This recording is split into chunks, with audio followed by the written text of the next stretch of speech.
The diner buzzed with laughter, the clinking of forks against plates, and the aroma of coffee that filled the air. Yet one sight stopped hearts in silence. A young waitress, barely in her 20s, moved awkwardly between tables, balancing trays with only one working hand. Her other hand, wrapped in a worn bandage, trembled as she forced herself to smile. Customers whispered, some pitied her, others complained about her slow service. None of them knew the truth, except the man quietly sitting in the corner booth, watching her every move. This man was not an ordinary customer. His name was Edward Grant, the real owner of the diner. But Northwest One in this place knew it. Disguised as a simple traveler in a flannel shirt and baseball cap, he had come to see how his staff truly treated people when they thought no one important was watching. Edward's eyes narrowed as he studied the waitress.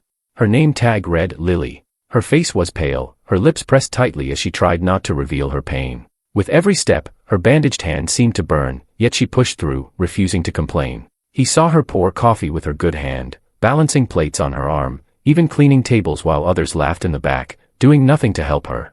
When a group of teenagers mocked her for being slow, Edward's jaw clenched. He waited to see if the manager would step in. But the manager, a tall man in a stiff white shirt, only scowled and barked at Lily to move faster. No compassion. No concern. Just cold commands. Lily's eyes filled with tears, but she blinked them away quickly. She did not want anyone to see her cry. Edward leaned forward, his heart tightening. Why was she working in this condition? Why was no one helping her? And why was she so afraid of the manager? As Edward picked up his cup, his thoughts raced. Something was very wrong in his diner. And tonight, he was going to find out exactly what. Edward's sharp eyes never left Lily as she struggled to serve the crowded diner. He noticed every detail, the way she hid her injured hand behind her apron, the way she flinched whenever the manager raised his voice, and the way she forced a smile even when cruel customers rolled their eyes. When she approached Edward's table, her voice was soft but steady. "Good evening, sir. Can I get you anything else?" she asked, carefully balancing a pot of coffee in her good hand. Edward shook his head, studying her closely. "Are you all right?" he asked gently. Lily froze. No one had asked her that all night. For a second, her eyes softened, but then fear flickered across her face. She quickly nodded. "I am fine, sir. Thank you," she whispered, retreating before the manager noticed her talking for too long. Edward's chest tightened. That was not the answer of someone who was fine. He had spent his life building this diner chain with values of respect and care. And now, seeing his own employee broken and terrified under the weight of silence, something inside him burned. From across the room, the manager's harsh voice cut through.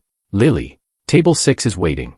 Stop standing around." The other waitresses giggled in the corner, pretending to be busy while Lily rushed to handle everything alone. Edward clenched his fists under the table. He had seen enough to know she was being mistreated. But still, he needed to know the truth. Why was she working with a broken hand? Why was the manager allowing this? And most of all, what was Lily hiding behind her silence? Moments later, as Lily returned with plates for another table, her bandaged hand slipped, and a cup shattered against the floor. The diner went silent. The manager stormed over, his face red with rage. "Are you kidding me, Lily? How useless can you be?" he shouted, loud enough for everyone to hear. The girl stood frozen, her eyes glistening. Edward rose from his seat slowly, his expression darkening. He had come undercover to observe, but now, he knew he could not stay silent much longer. The diner was silent except for the sound of broken glass crunching beneath Lily's shoes. Her cheeks flushed red as whispers spread across the room. She bent down quickly to clean the mess with her good hand, trembling. "Do not just stand there, clean it up," the manager barked, his tone cruel and humiliating. "Please, I can do it," Lily whispered, holding back tears as she tried to gather the shards. Edward's jaw tightened. Every instinct in him screamed to reveal who he was right then and there. But instead, he crouched beside her, ignoring the shocked looks from the customers. "Careful," he said softly, picking up a few of the shards himself. Lily's eyes widened. "Sir, please, you cannot," the manager. But before she could finish, the manager stormed over, furious. "Hey, what do you think you are doing? That clumsy girl does not need help. She needs discipline." Edward slowly rose to his full height, his calm demeanor sharpening into something dangerous. "Discipline," he repeated. His voice was low, but it carried weight. The room grew even quieter. The manager sneered, not recognizing who stood before him. "Yes. If she cannot handle this job, then maybe she should not be here. I do not pay her to be weak." Something inside Lily broke. She looked up, tears streaming down her face, and for the first time, she spoke louder than a whisper. "I need this job. I am not weak. I am just trying." Her voice cracked, but it rang with truth. Edward's heart twisted at her words. This was not just about a broken hand or a clumsy mistake. Something deeper was forcing her to endure this cruelty. He had seen many employees in his life, but Lily carried a pain that went far beyond the diner. "Why is your hand wrapped like that?" Edward asked gently, ignoring the angry manager.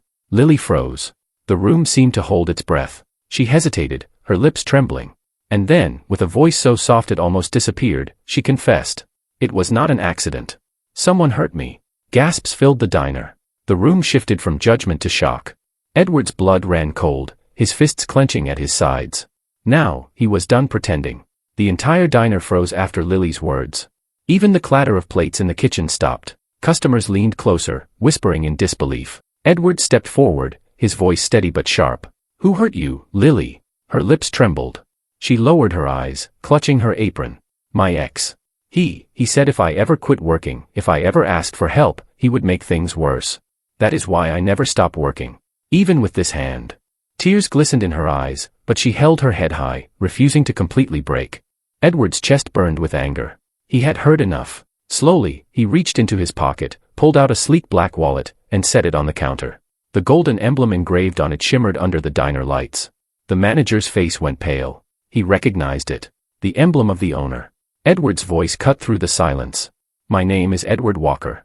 I am not just a customer. I own this diner. And what I have seen today disgusts me." Gasps rippled through the room. The manager stumbled back, stuttering. "Sir, I did not know." "You did not know?" Edward's eyes blazed. "You humiliated her in front of everyone. You abused your power. And you dare call her weak." The manager's knees shook as Edward turned to the crowd. "Strength is not measured by how much you can shout. Strength is working through pain, day after day, with dignity. And Lily has shown more strength than any of you will ever understand." The customers erupted in murmurs of agreement, some even applauding. Edward then looked back at Lily, his tone softening. "You will never work another day under people like him. Starting today, you are not just a waitress. You are the new manager of this diner." Lily gasped, covering her mouth as tears poured freely. The crowd cheered louder, some standing to clap for her. As for the manager, Edward's voice turned cold again. "And you are finished here. Get out." The man stumbled out of the diner, humiliated, his power stripped away. Edward placed a gentle hand on Lily's shoulder. "No one will hurt you again. Not in my diner. Not in my world." For the first time in weeks, Lily smiled through her tears. And in that crowded diner, surrounded by strangers who now admired her, she finally felt something she thought she had lost: hope.